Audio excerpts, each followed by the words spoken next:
Tiny Keep is a top-down dungeon escape action game from V Games. Set over 20 levels, and you can unlock the later levels by getting to that level. It is quite difficult, and if you do start on those floors, there is a permadeath sort of thing where you lose all of the power-ups that you've gained on previous floors. So whilst the floors still continue to get the additional challenge, you will be beginning from base, and it isn't quite so advised that you start on later floors. Well, you could attempt it, but chances of completing the game are going to be very slim at that time.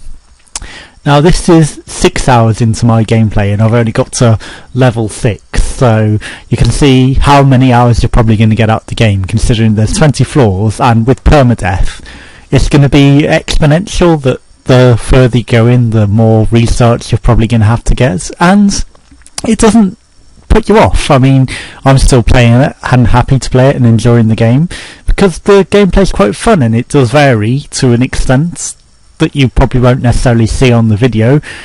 That the different floors have their own different themes and different enemies, and it is procedurally generated, so you're not running through the same floors and dungeons every time, so you can't just memorise where everything is, although I did somehow end up running straight for that treasure chest, so it seems as though I would have known exactly where that was, but that's not the case. Everything is fresh every time, and I just happened to charge across the shield that time straight from the offset again. But you can spend a lot more time running around lost looking for the equipment, and there are different special things in each dungeon. Like in this floor, there's the people that you can let free to be in distraction, but some of them decide to attack you instead.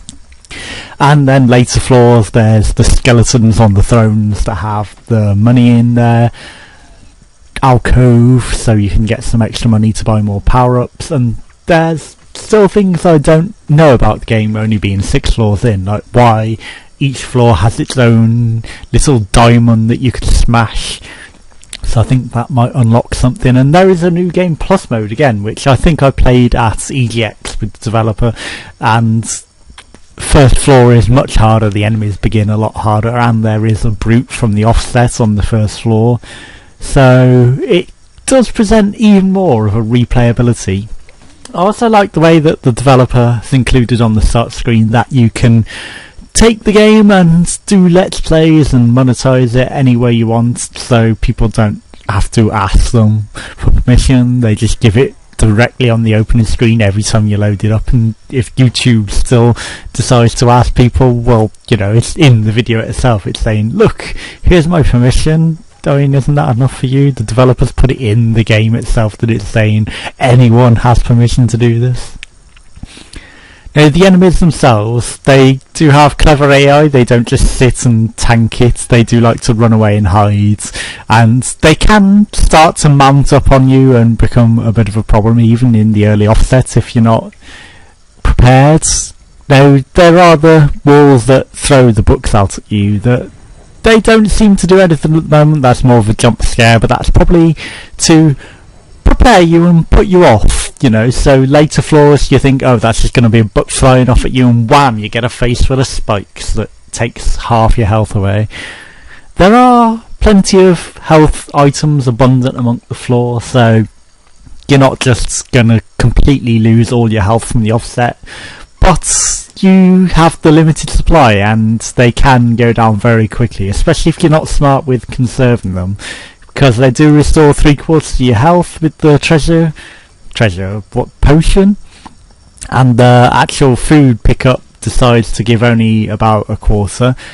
And there are loads of traps at different extents on all different floors. This is the main one on this floor, which is this grinder trap, which can catch you unaware, especially if you're running away from enemies, and just go headfirst into that, and that will take quite a considerable chunk of your health away. But it will also take away the enemy's health at the same time, so you can be smart and use it to trap enemies and grind enemies. If you're getting chased down by about 20 of them, if you run through that, then that will take care of most of them. If not, then at least filter them out so that you don't have to deal with so many. Also, everything is pretty dynamic in the game. Like, you saw that bowl full of fire. If you knock that over, you can accidentally set yourself on fire, but also the enemies around you. Now, in the Let's Play series that I've been doing, which is how to escape Tiny Keep, every time I've got the Brute, and I decided to do a bit of a fast run so I can get to the later floors in this, and what do I get? I get the Archer, who's admittedly the easier boss of this floor, because you don't have to block him and avoid him, you can just tank him, and it's fairly easy to diagonally dodge his flame attacks, so yeah, if they set you on fire, then you're a bit screwed. And the enemies in later floors again gain that ability, so you have flaming archers, and you see that near the end of this video, although I might have to cut the length of the video down, because although you get a lot of gameplay out of the game, 20 minutes is a long time to talk about this. So you might get a lot more narration over what's going on, because I do want to show you what happens on the later floors.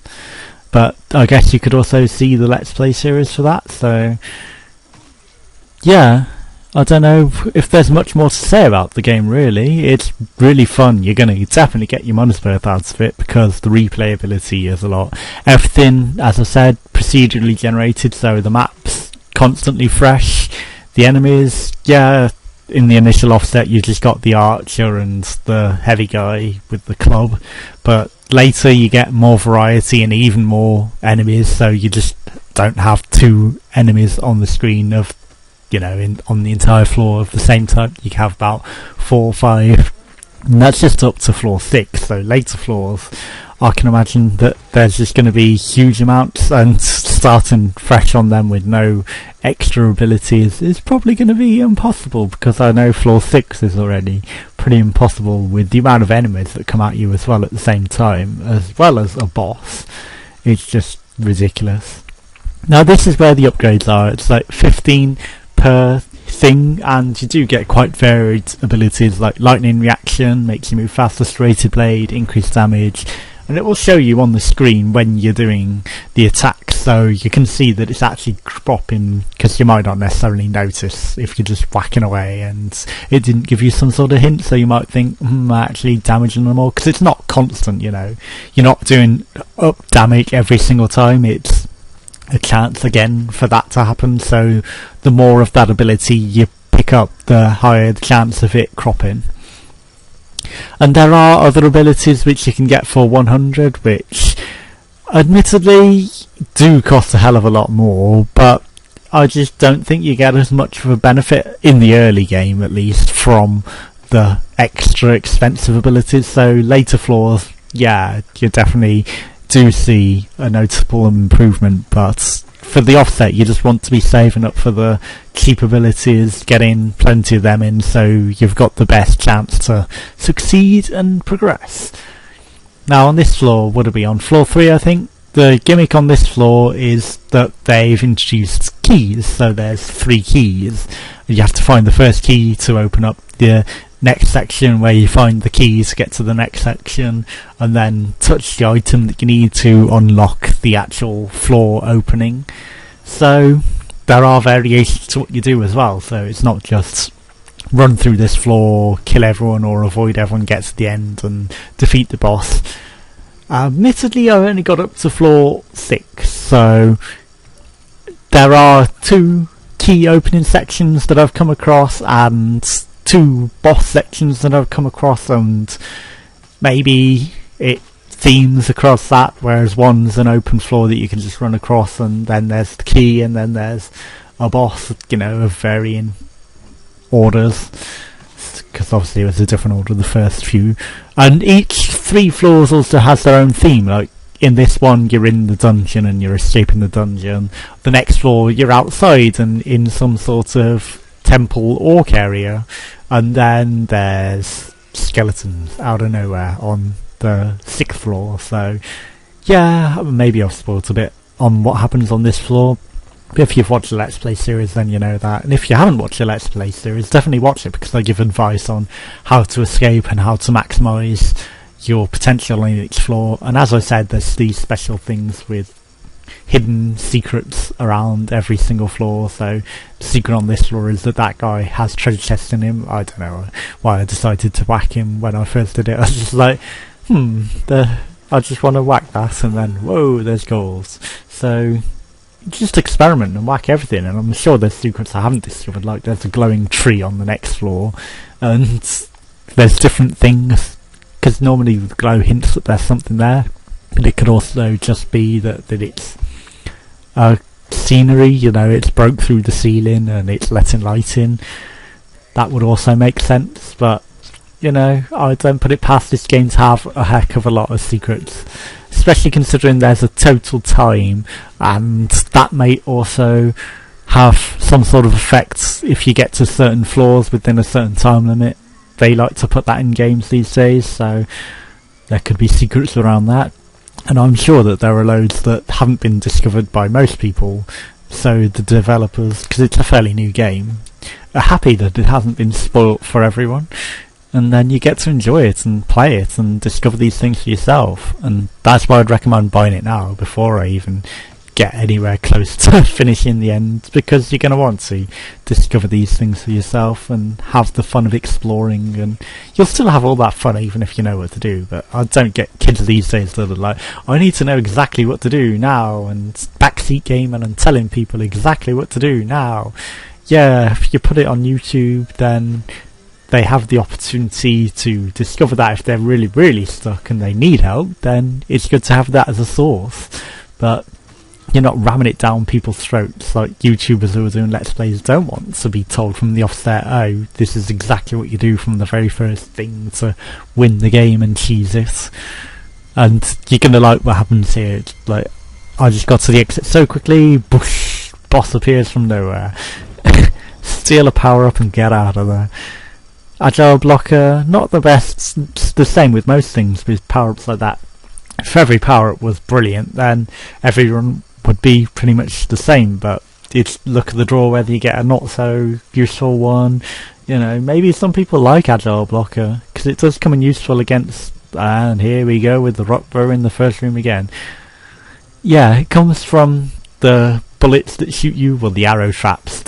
I like that they're very well highlighted so you can actually see them, and if you're trying to run away from someone whilst blocking an arrow, then you can see how, for example, running away from a rock blow, although I go the other way it seems, there was the arrow trap I was going to say, blocking the way whilst running away from him gets you to stay alive rather than being pummeled into the floor.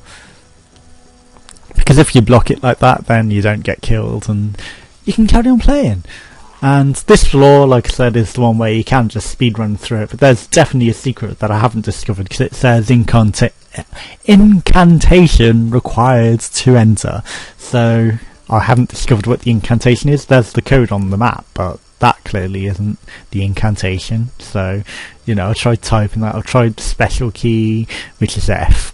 I don't know why they like F as special keys on games these days, but I do like that everything does seem to have its own fixed key sets. So, you know, if you're using Joy's key, then it all pretty much is the same for every game. You don't have to have 20 million of them. You can just have, like, this is the main one. And that's kind of what Steam's known for with its Steam controller as well. Because it matches pretty much the same layout that I have on my Joy's key settings. But yeah, I'm just going to speed run through this. You've seen that there are now orcs on these floors, and they initially start off pretty much similar but tougher to the first few floors, but then on the next floor you get the axe orc, who's a lot stronger and a lot more difficult, and I think he can even damage you through your shields. The rock bros, again, they keep going up and up. There's two on this floor now, so it makes it even more difficult to run away from them, and they are indestructible, so you can't kill them, and they chase you down, and if the two of them just trap you in a corner, then you're screwed, and that can end your run completely.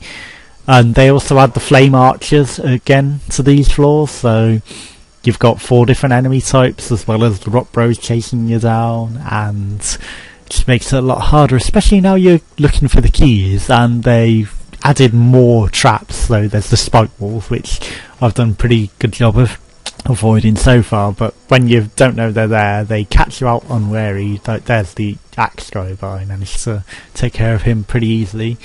they still have the nice fire traps, so you probably can use that to your advantage, especially if you're under-skilled. If you set fire to enough enemies and hide away from them, then straight in the face with the trap, yeah, and onto some spikes. Not the best at avoiding the traps there, but yeah, they still mount up, and like I said, fire arrow guy, the best thing to do there was just run at him, because I would have died if I didn't do that, and set fire to them all.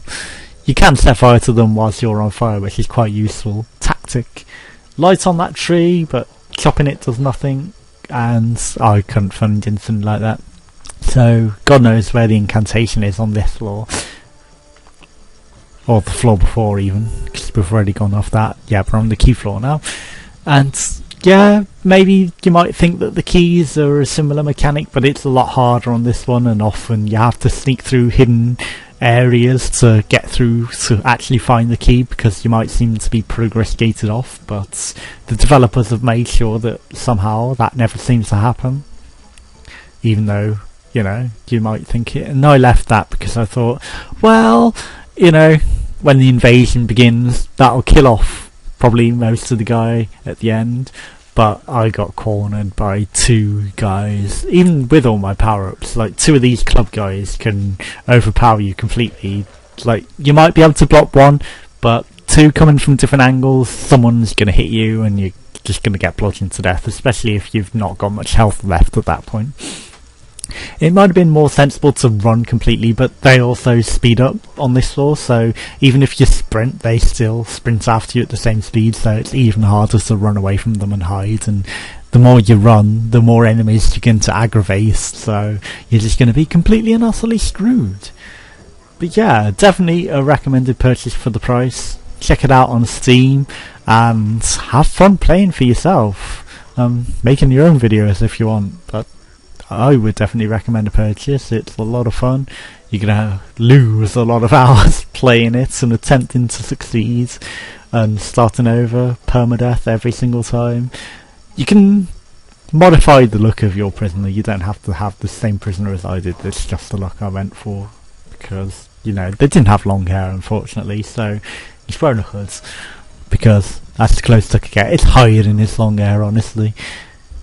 Yeah, that's what I'm going to go with. And here's where I get screwed over in a corner.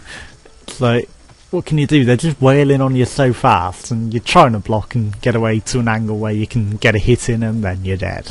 So, thank you for watching. This has been Tiny Cute. Go check it out for yourself. Goodbye.